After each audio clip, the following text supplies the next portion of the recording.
We are arriving at the Dazu, Gulang, visiting the Dazu carving art tomorrow. We arrived in Dazu from Chengdu East Railway Station after completing our journey to Mount Emei.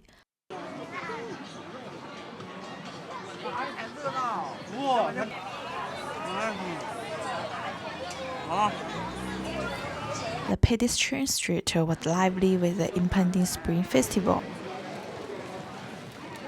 filled with the stalls of abundant, irresistible street food.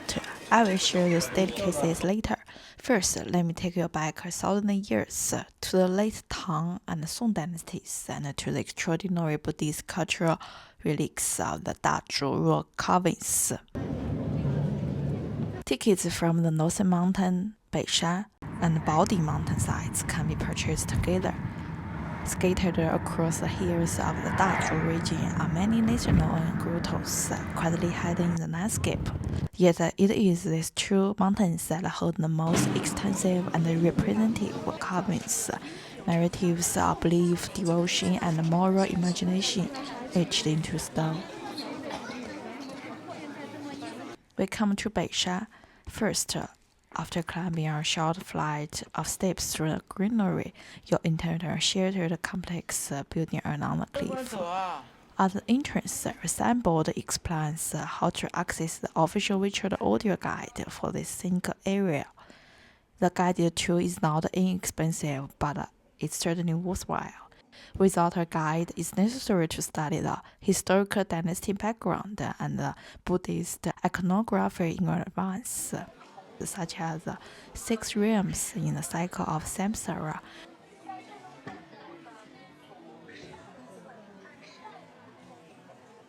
The future Buddha, Maitreya, the historical Buddha, Sakyamuni, and his disciple Amanda and Mahakashyapa.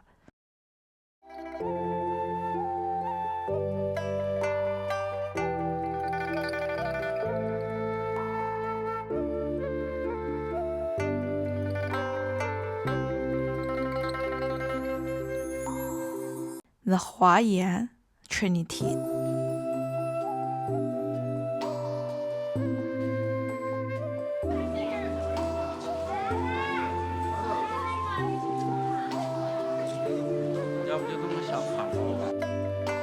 The Western Punan Trinity. The fall of the Tang Dynasty, the prosperity of the Song, and eventually by the Mongol invasion, which brought large-scale grottos construction in China to an end.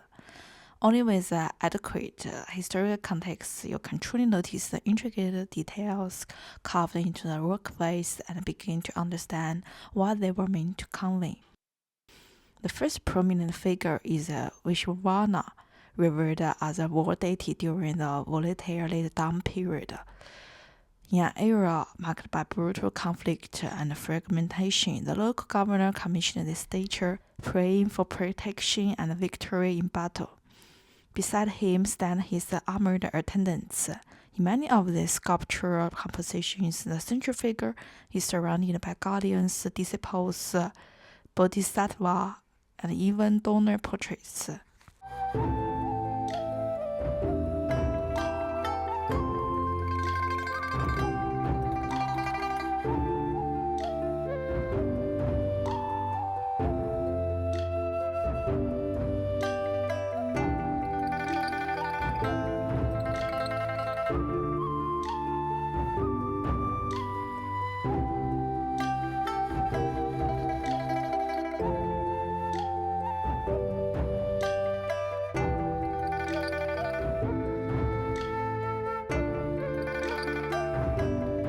The Beishan grottos are protected by exterior structures, allowing visitors to walk through a long covered corridor while viewing the carvings. The statues are relatively intimate in scale, most under 3 meters in height.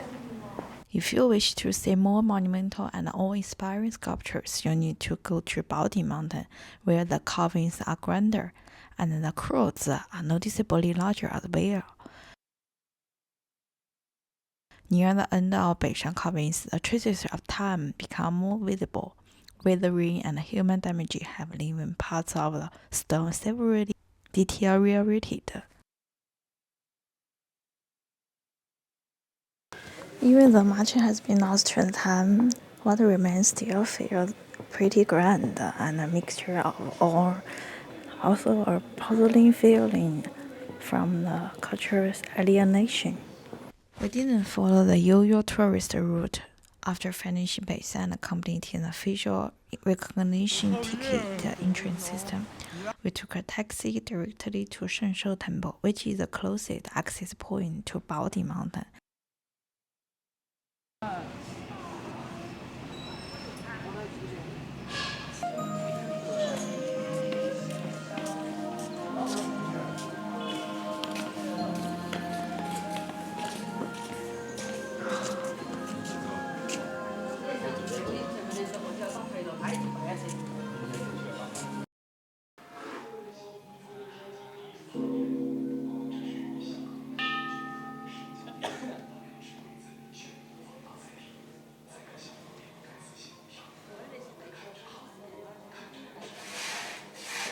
After visiting Shengshou Temple, you can simply walk further in, and before long you will reach the Dazu Carvings Museum. This route is noticeably quieter, with far fewer visitors along the way.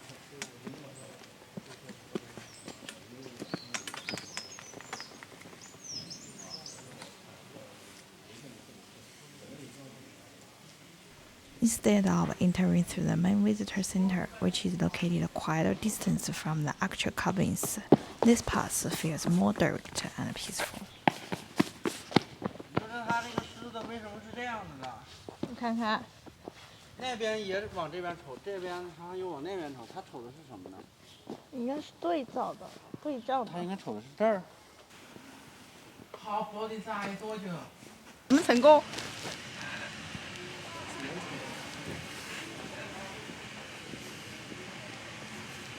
这是呀，真浪费啊你们！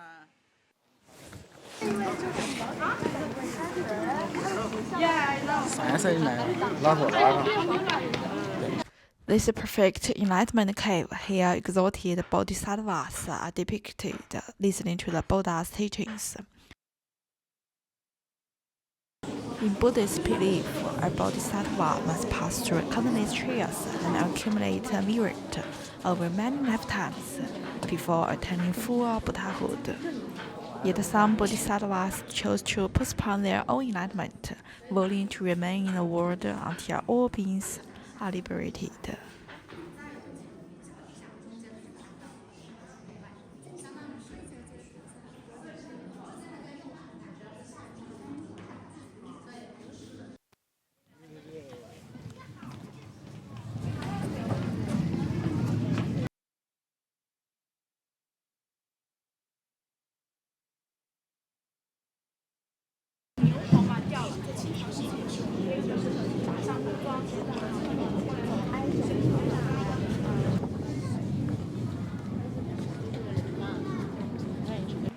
We are at the Baoding rock carvings. The carvings is more copious than the Beishan rock carvings, and one of the most famous rock carvings in China. You can see there is more lively and crowded. 可以了。Carvings. In this group of carvings, the largest central figures are Dharma protectors. Dharma protectors are often depicted with fierce, even intimidating features above them. The smaller seated figure in meditation represents their original enlightened form.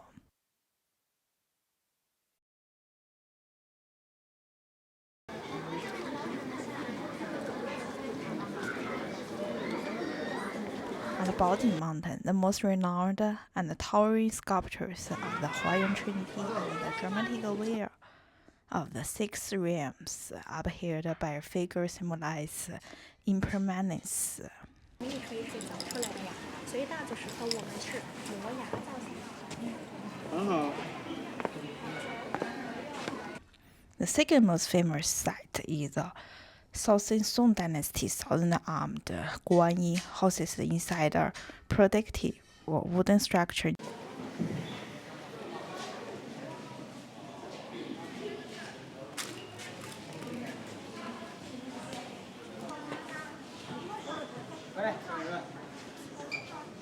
With more than 800 hands radiating outward, each palm contains an eye, symbolizing the ability to see the suffering of all beings and through those many hands to reach out and offer help. Among the objects held in the hands are items drawn from everyday life in the Song Dynasty, toys, Buddhist ritual implements, and ordinary household objects. The gold leaf covering the southern-armed Guanyin gradually faded with time. To preserve its radiance, a new layer of gold is traditionally applied. 你看你的鞋现在里起来了。工匠们就把这人物的一个瞬间，然后把它打刻了上去，表现了母亲忆苦思思的那种情怀。所以呢，整看照相就是在宣扬儒家孝道思想。其实父母呢对我们的要求并不高哈，他们只希望我们给予他们物质上的一个赡养，更希望有精神寄托。往身上。那个图。哦，这个叫父母恩啊。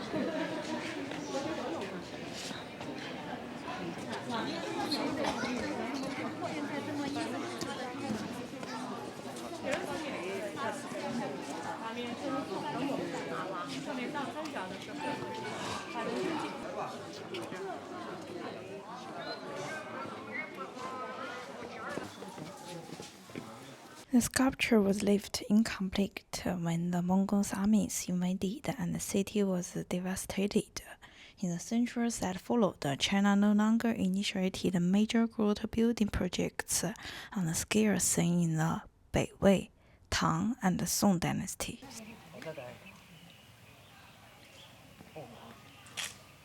我现在摘了仨，一个完全绽放，一个绽放中，还有一个未绽放。这是天意啊！本来我想摘一个，后来生出来一个念头，我想摘半开的。你闻一下，快解得了。我真的想把它吃了。你吃呗。算了，这个没有这个香，这个也没有这个香。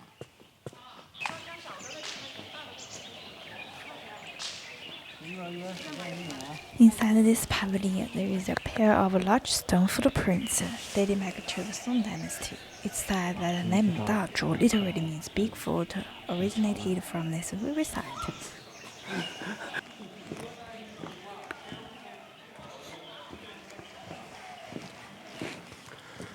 Just beside stands the Shengshou Temple, which, together with Baoding Mountain, is included in the UNESCO World Heritage listing. When we left, we exited once again to Shengshou Temple, took a local bus back to the counting town, and began the most earthly part of the journey, eating and drinking. "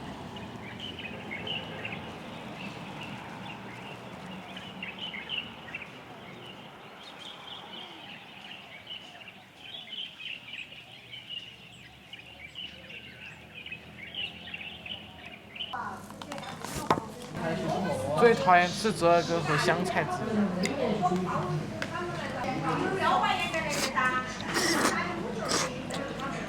好的。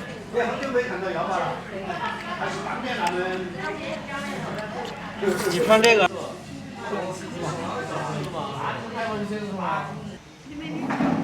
那个飞行学院你不说？没有啊。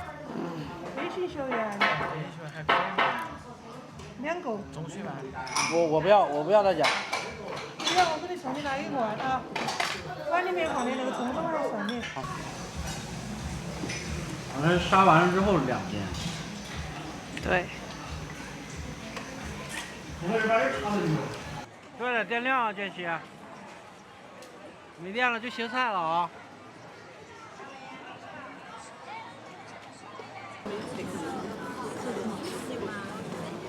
要不然的话吃毛菜。上海嘛，我是买了那个那个啥子，四川，好了，四川。然后我就一直在看，然后后面发现。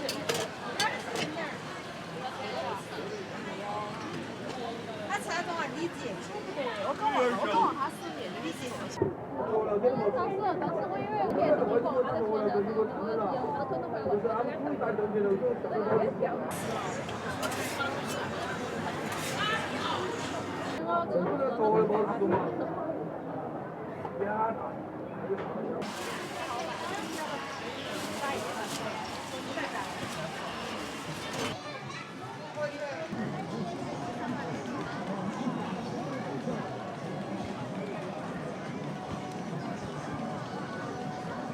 我说最后一份儿。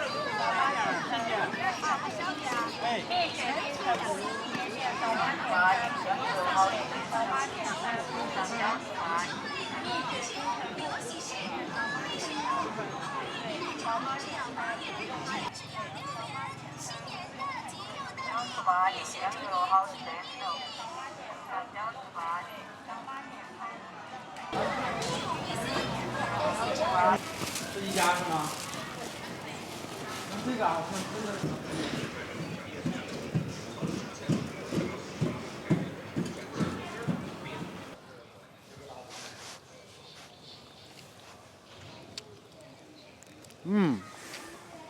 想喝点了，我都。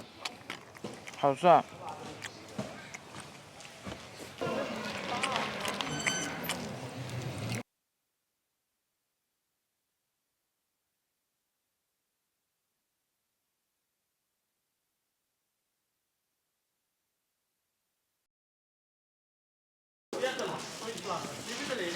太好吃了。行。那个小蛋糕。好的。上回给小米买了个，他剩起一个，我可以不吃。这是从小朋友想吃。这是小本你想吃吗？啊。那你来一个肉小贝。三个的3个人吃的。海苔的吧？对，海苔的。三个海苔肉松小贝。这个给你吃完了。